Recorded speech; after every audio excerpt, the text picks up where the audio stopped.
Can you blow my whistle, baby, let me know. Hello, we are Team A10, and this is our coin detecting robot for ELEC 291.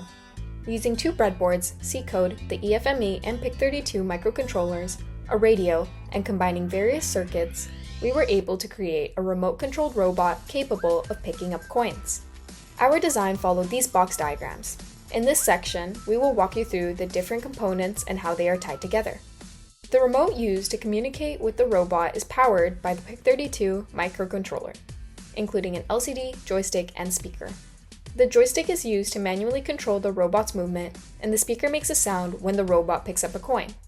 The speaker's sound also changes frequency based on the type of coin the robot detects. The remote communicates wirelessly with the robot using the JDY40 radio. The robot needs to operate without being connected to a computer, so we utilized two batteries, one for the magnet side and one for the microcontroller side. On the microcontroller side, each component requires a different voltage. To address this, we used voltage regulators and LDOs to meet the voltage requirements.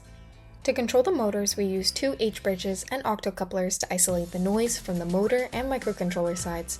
Similarly, to isolate the noisy systems for the servos and magnets, we used a series of FETs and octocouplers.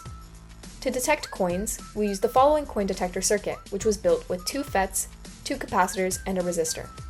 The coin detecting circuit generates a square wave, so by taking the circuit's output signal, we can determine the presence of a coin based on the change in frequency. For our perimeter detector, we used op-amps and a peak detector circuit to measure the changes in voltage across the two side inductors at the bottom of the robot. This circuit would usually read 0 volts and then jump to a higher voltage when the inductors sense the powered perimeter wire. Our robot has two modes. The first is manual mode, which means the remote fully controls the robot.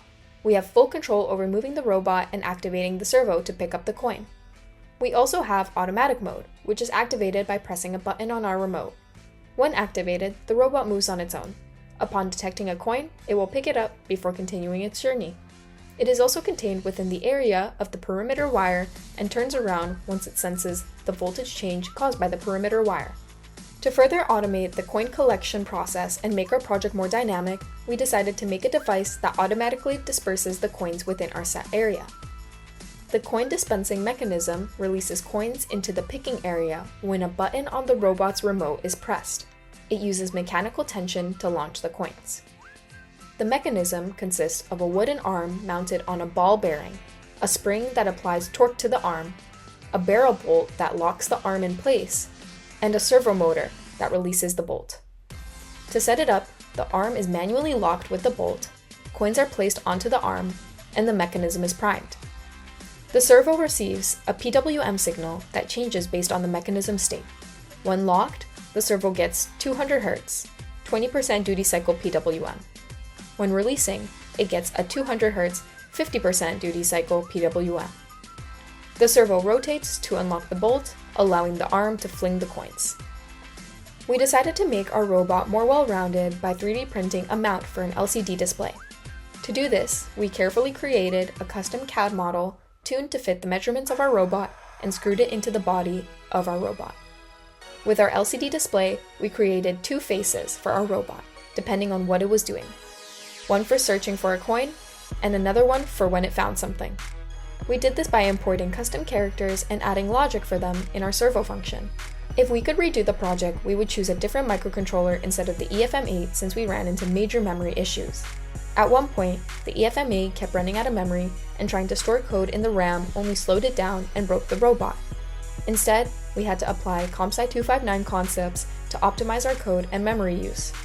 This improved stability, but integrating all of the robot's features required constant trial and error as we had to adjust the working code to make space for new functions.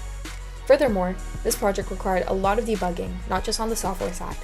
Even after many hours of testing, our robot would sometimes develop issues that seemed to appear out of nowhere.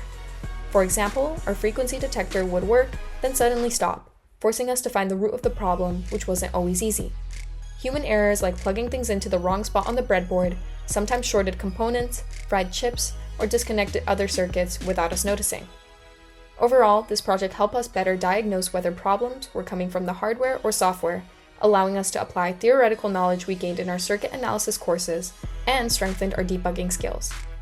Specifically, we became more accustomed to using the tools such as the oscilloscope and multimeter to determine where things went wrong. In the end, we were able to construct a robot that successfully picks up coins both in manual and automatic mode, is engaging and dynamic. If given more time, we would conduct a lot more testing and implement more features, such as sounds when coins are collected and passcodes to unlock the robot's features. Thank you for taking the time to learn about our project. We hope you enjoyed our presentation.